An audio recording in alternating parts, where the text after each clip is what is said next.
No one knows how many Afghans were killed, but a memorial to some of the British dead still stands in the Sangin HQ. And their murals, they're everywhere, although some are fading in the sun. Then last October, the Americans took over and decided to abandon over half of the British bases, believing they took too many men to defend. Now they've decided that was a mistake, but they're confident it can be rectified. The enemy is not our equal, not in toe-to-toe battle, not in counterinsurgency conflict, not in IEDs. There is certainly reason to be cautious, but there is no reason to be afraid. So far on this mission, all of the Marines have survived. Captain Peterson is happy with the progress made. This is how far we made it yesterday. If we make it that far today, this is about where we'll end up, which is fine with me. It's slow and deliberate, like I said, is the way we're doing it.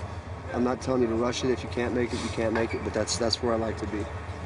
Yesterday we found 12 IEDs, and you know that this whole area is ripe with them, okay?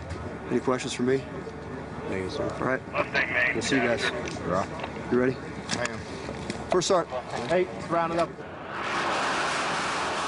The Marines carry on as they started, laying down rockets to clear Pharmacy Road of IEDs.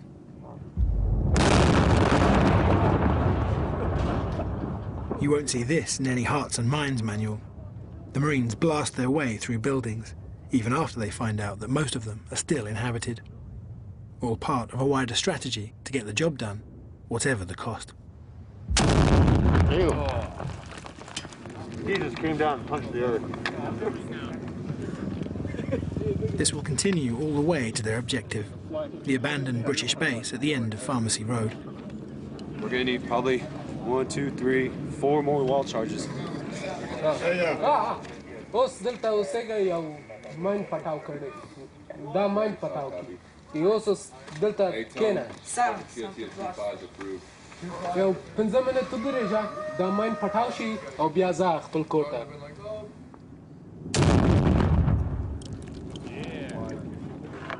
For the first time since the operation began, the Marines broadcast a message to the people of Sangin and any remaining Taliban fighters.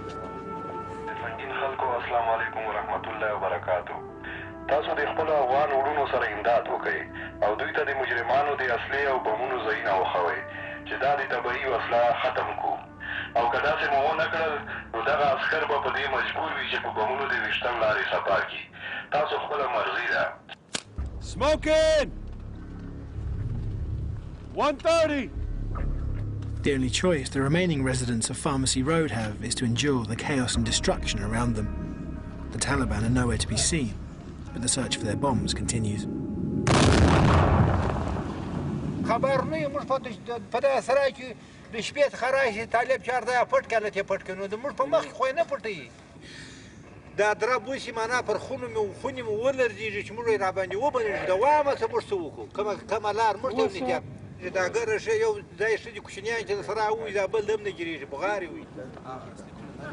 Sergeant and a few people are left there, sir. So, there's a few more facts. This is where we plan on going firm for the night. So just looking for an estimate. The Marines find a roof to sleep on for the night as the last explosives are fired, clearing more of Pharmacy Road.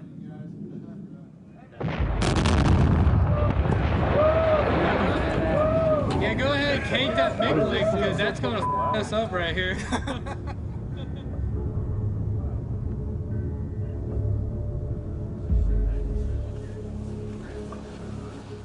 After a freezing night sleeping outside, the Marines hope to reach the old British base by the end of the day. Hey, let's go destroy some more people's walls, man. That one right there? Oh, you're talking about those? Yeah, I see. Make sure they're not laying over each other. Alright. Should I refocus the primers on the side to it? Yeah, you're good. 1, 2, 3.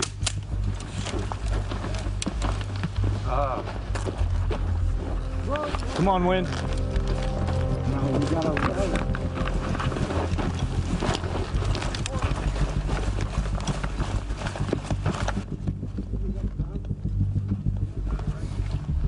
10 seconds. 10. We got a building right here. It's definitely a f***ing hole, though. Nice f***ing hole. Proud of myself.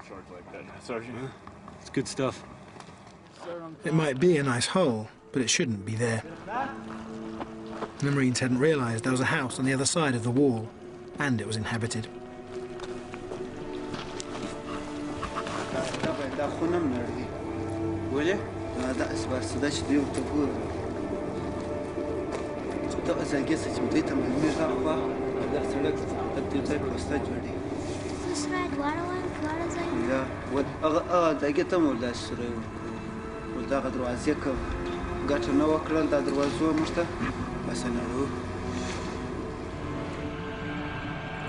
From this house, the Marines can see their vehicles, which have almost reached the old British base. But before the squad can get there, they have some business to sort out. Give you a claims card, and all you got to do is go up to the main fob at Jackson on a Monday, and they'll reimburse you for it. Poor guy. Sorry. Hey, Rock, we tell him I know it's not enough to like fix his house, but just for the small inconvenience, just say we're sorry, maybe to help with groceries.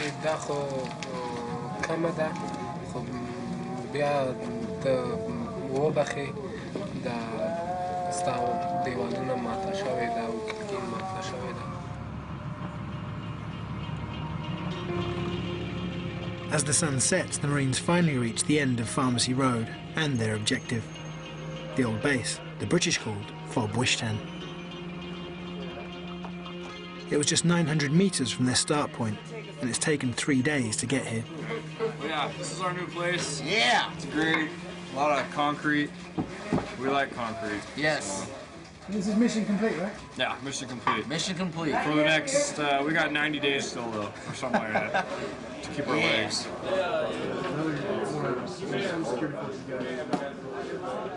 I mean, I'm not too religious, I don't pray or anything, but it's just nice knowing, oh, there's one more day gone, that you're still here. I don't even think about weeks from now or getting home or anything. Captain Peterson arrives at the new base to serve a special New Year's Day breakfast. Scrambled eggs on cardboard. Hey. Dark Horse 2 is almost over. Raw, sir. No casualties? Happy New Year, sir. Thank you. Same to you.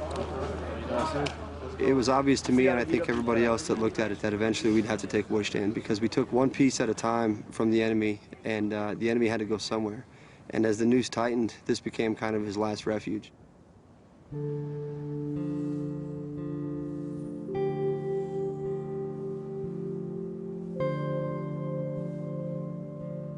Inside the base, British graffiti still adorns the walls. The only trace that our troops were here at all.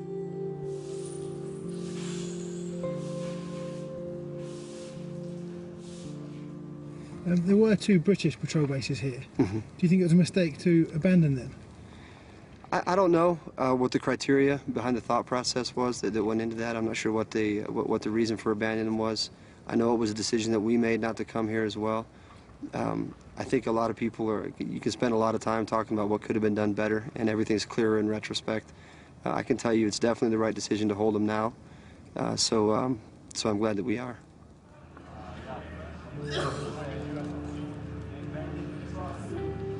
But as much as the British suffered in Sangin, the Marines are having it even worse. 26 already killed, more than 140 seriously injured, and they're not even halfway through their 6-month tour. If casualties are the measure of effectiveness, then it has gotten worse, and it may even get worse. And I don't say that with a detached sense of evaluation. I say it, with a very personal association with those casualties. But there's work to be done. The Marines must fortify their new base.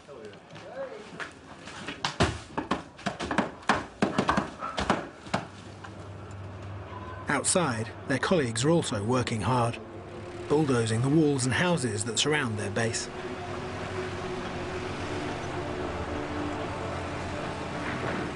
It's going to look a lot different. Do you feel bad seeing that? Not really. The Marines want to deny the Taliban any cover from which to attack the base. The Marines' translator struggles to explain the destruction to local people.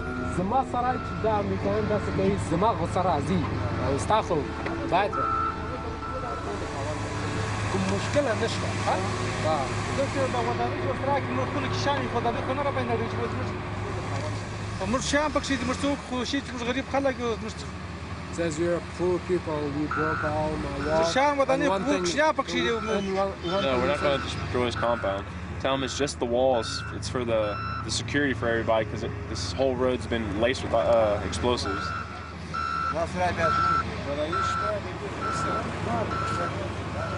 I think people understand, as we understand, that in order to increase the security on that route, in order to eventually prevent the enemy from putting any IEDs there, these types of drastic steps are necessary.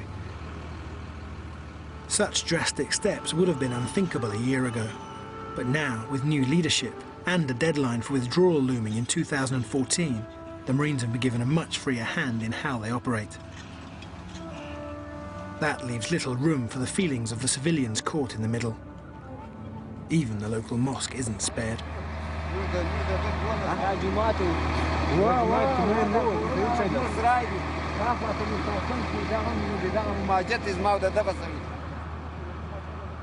This man just has time to retrieve his prayer mat and a gas heater from the mosque before it's razed to the ground. I know that most people in the world probably wouldn't understand, or wait a minute, you're trying to build a country up by destroying it. And it seems like it's a paradox, but those are people who have not been to Afghanistan and don't understand that the nature of conflict inevitably includes destruction before you can start to build it the way it should be. In reality, Promises of rebuilding may already be too late. A local mullah has seen too much destruction and loss of life to accept more now. 4783. İnsanım da mark da para ragali da vanan, tangom da mark da para salat, tupmom da mark şeydi, tayaramom da mark şeydi. They're going to say a lot of bad things about Marines and ANA. They're going to say that we kill your women and your children, and that's not true. Darbin lariyo kada darbin kutu gorish. Diya malk insanan dalta khoy insanan wujud lari. Ya waqt daludi waswar nast. Khiyab mursiwi, ya banjan siwi, ya pirar siwi. طالب جدا وس يوم ساعات بعد ما ولد شمرك يوم ساعات باش تدا ماشي دا شنو يبدل تراته ولا علي مقر فاغم مش نوش نمرك شان خطسرا. The Marines have an almost impossible task in turning around local opinion like this. The people of Sangin have now seen 4 years of increasing violence. Last year was the bloodiest so far in what is now America's longest war. We're never going to quit. We're never going to stop patrolling. There's not enough IEDs to keep us from patrolling. You don't have enough bullets to keep us from accomplishing our mission. This is America's longest war. So what? So it's taken us 10 years to get where we are. If it takes another 5, if it takes another 10, if that's the price of success, then who cares how long it lasts? The operation was called a success. Pharmacy Road is now clear, again. But looking at the shattered landscape left behind, victory still feels like a long way off.